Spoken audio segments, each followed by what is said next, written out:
Chris Kyle is the U.S. Navy SEAL sniper currently on a very important mission in a third world country. He is on the rooftop of a building, studying the path of a U.S. convoy that might be in danger. Everything seems smooth until a Muslim woman carrying something underneath her burqa appears in Chris's view. She hands a grenade to a kid, which he takes towards the convoy, presumably to attack it. Chris gets the green light to shoot the kid, but his values put him in a dilemma. Seconds later, a loud gunshot is heard, and the scene cuts to Chris's childhood. He is in the woods hunting with his father. Ever since he was little, he had a good aim, which makes his father think he will be a fine hunter one day. Chris's father lives by the principle that there are three types of people in the world: the sheep, the wolf, and the sheepdog. The sheep are the weak ones who cannot protect themselves. The wolves prey on the weak, and the sheepdogs are the ones who protect their flock. The man wants his son to be a sheepdog and protect his people from the wolves. Many years later, Chris turns into a young man, but doesn't forget his father's words. He is now a rodeo cowboy, living with his loving girlfriend, Sarah. One night, after a race, he returns home to Sarah and a man putting their clothes on. He beats the man up and kicks Sarah out of the house. Before leaving, she calls him a failed farmer who claims to be a so-called cowboy. Chris acts cool, but deep down, he knows she is right. He hasn't been the sheepdog that his father wanted him to be. After drinking all night with his brother, Chris comes across news about explosions happening in various U.S. embassies in different parts of the world. The hundreds of injured and dead Americans makes his blood boil and gives him a purpose in life. The very next day, he goes to Armed Force Career Assistance, wanting to join the service. The counselor admires his determination and suggests he join the SEALs, but not before stressing that most people looking to enter the SEALs quit in the first half.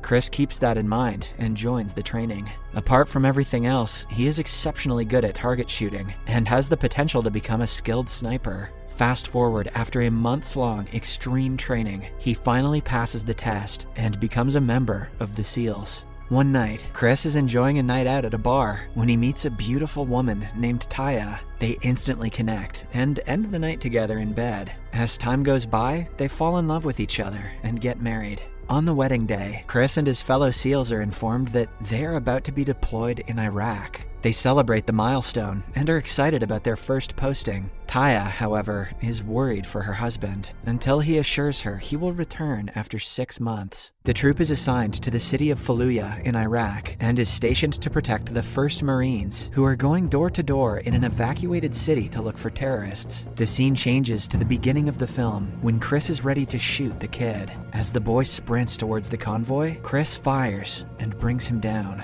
The woman who gave the boy the grenade rushes to him and tries to continue the task, but Chris shoots her right through her chest, and the grenade explodes far from the convoy. Everyone praises him for protecting the Marines inside the convoy, who would be dead by now if it weren't for him. However, all Chris can think of is the dead boy. He never thought his first kill would be a little kid, who probably didn't know what he was doing. As days pass, Chris continues protecting the troops from his position. He's the best sniper on his team, so determined that he urinates himself during the overwatch to avoid leaving his post. Who says peeing your pants isn't cool? After a particular day at work, he gets a total of 6 kills, which is more than the combined total of all his teammates. They start calling him the legend, but in his heart, Chris questions if he is the opposite. Then, one day, he gets a call from Taya, who surprises him by revealing she is pregnant. They start talking on the phone frequently, taking care of each other even though they aren't together. In the following scene, the sniper team is in a meeting where they are informed about an Al-Qaeda leader named Zarqawi. Their primary target is the leader and his lieutenants, so if they find anything suspicious related to his troop, they must act accordingly. The team continues the door-to-door search the next day, while Chris protects them from afar. Everything goes smoothly until a soldier is injured. Chris takes it upon himself to join the search team, while his fellow snipers watch over them.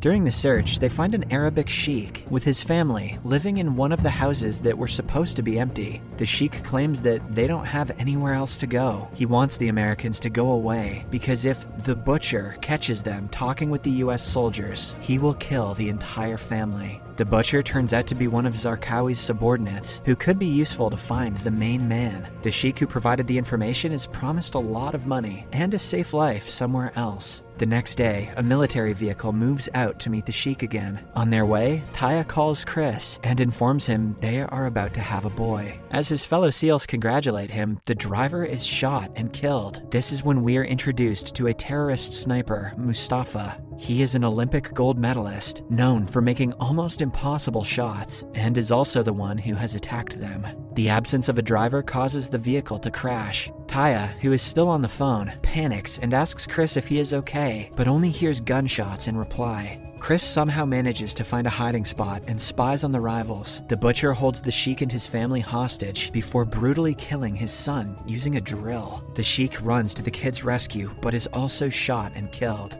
Chris doesn't get a chance to attack the enemies because Mustafa is constantly firing at him, having found out where he is hiding. In the end, both the butcher and Mustafa leave unharmed.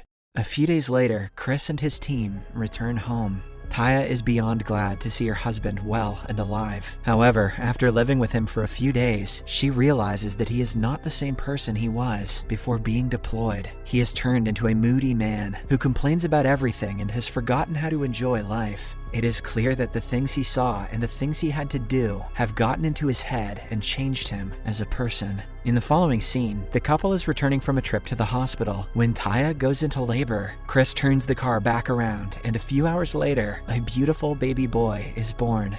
At home, Taya encourages Chris to talk about his feelings and experiences. She thinks letting it all out will help him, but he claims that he doesn't want to get into her head and dismisses the conversation. He doesn't want her to know that his problem is that their baby is clearly fake. Soon after, he is informed that their team will be heading to Iraq again. Taya doesn't want him to go, but knows that he is true to his job. Upon landing in Iraq, they are told that their mission is to hunt down the butcher, and Chris is leading the team this time. It turns out that a bounty has been placed on Chris's head by Al-Qaeda since he has killed many of their people. During the first patrol of Butcher's supposed residence, they come across a family. The head of the family claims that they know nothing about the terrorists. The team believes him until Chris notices the mark on his elbow that looks like he was hurt in a war. When no one is looking, Chris goes to search around his room and finds heavy arms and ammunition inside a hidden compartment in the floor. The man is instantly caught and interrogated. To save his life, he promises to help the soldiers get into the building where the butcher is. In the next scene, the troops cautiously surround the building. The man knocks on the door and is welcomed by his fellow terrorist. He is killed in an instant, followed by the man when he tries picking up a gun. The team then enters the house and finds corpses cut into pieces, which is clearly the butcher's work. Soon, they are spotted and the terrorists fire back. The butcher flees through a tunnel, using the shootout as a distraction. When Chris returns to the US again, he struggles to adjust to his normal life. He is startled by loud noises, which remind him of the war. While he suffers in silence, Taya gives birth to their second child, this time a daughter. Chris goes to see her in the postnatal ward and witnesses the nurse tending to another child while his daughter is crying. He loses his mind over the small incident and yells at the nurses. His strange behavior doesn't go unnoticed by Taya. She frequently tells him that he is never really present in the moment and is always thinking of something. She wants him to talk to her and tell her how he is feeling, but he is not ready to open up yet. Plus, he's still just mad about all these fake babies. In the following scene, Chris's team is back in Iraq, chasing down the butcher's van. When the enemies start to fire, they respond and run to the nearest building to retaliate with a better view. Suddenly, someone shoots down Chris's companion, Biggles. Biggles? The group covers Chris while he brings the injured soldier to the vehicle and rushes him to the base. After making sure that he gets proper medical care, the soldiers set off to look for the terrorists again, this time in fury. They turn into killing machines, taking out every enemy they encounter. At one point, they stop at a suspicious house to look for more enemies, but are ambushed by the terrorists outside. A soldier named Mark dies in the ensuing shootout. Sometime later, the team returns home with Mark's body and attends his funeral. Chris reveals that he read a letter Mark wrote before his death. He claims that the letter killed him because the guy had given up on life even before he was killed. Because of the letter, Chris has decided to go back for revenge since he cannot let his friend's sacrifice go to waste. Taya tries to convince him otherwise, begging him to stay for his kids. She even tells him that he might return to an empty home, but Chris doesn't listen. When in Iraq, he finds out that Biggles died during surgery. In a usual mission, Chris sees a man with a rocket-propelled grenade getting ready to attack the convoy. He shoots him dead, but notices that a kid is trying to pick up the grenade to complete the task. Chris hopes that he doesn't have to kill another boy, and to his relief, the kid runs away when he cannot carry the heavy propeller. In the base, he and his team are told that the administration is trying to build a wall around the city. However, a terrorist has been firing at them from over 1,000 yards away, leading the team to believe it is Mustafa. The soldiers are asked to bring down the sniper at any cost. Despite an oncoming sandstorm blocking their way, the team goes to protect the troops building the wall. They take their positions, aiming in the direction where they think Mustafa is. But he surprises them by firing from the opposite direction and killing a US soldier. Chris quickly tells his people to change their positions and align themselves according to his orders. As he had predicted, he sees movement about 2,100 yards away. Even though the others claim that it is impossible to get a shot from that far, Chris confirms the target to be Mustafa. He whispers, "For Biggles," under his breath, before pulling the trigger and finally killing the enemy sniper. However, this also causes the other terrorists to hear the gunshot and swarm the roof. A shootout ensues which causes serious damage to both parties. The troop is about to run out of ammo when a sandstorm hits them. Chris believes that he is about to die and calls Taya, telling her that he is ready to return home forever. But right after the call, they decide to use the storm to camouflage and run away. Chris is shot during the chaos, but to his fortune, the soldiers see him running towards them and pull him up. He survives, so he probably doesn't want to go home anymore. The scene cuts to a few months later. Chris is drinking in a bar when he gets a call from his wife. He still suffers from PTSD from the war, and any loud noises scare him. Taya encourages him to go to a psychiatrist, which helps him a lot. He also joins a support group of war veterans, and talking to them makes him feel seen. With time, he gets over the trauma and starts to live life freely, even though he cannot turn back to his young and carefree self after everything he has seen. Chris reconnects with his family and moves to a new house with them. He also takes his son to hunt, as he did with his father. "Become a sheepdog like me, son. Kill 1,000 people." On February 2nd, 2013, a young and troubled ex-Marine comes to meet him. Chris tells his wife he will be back by evening, but never returns. It is later revealed that the ex-Marine who Chris was trying to help killed him. In the last scene, we are shown the picture of real-life Chris Kyle, his funeral, and Taya delivering a speech in his memory.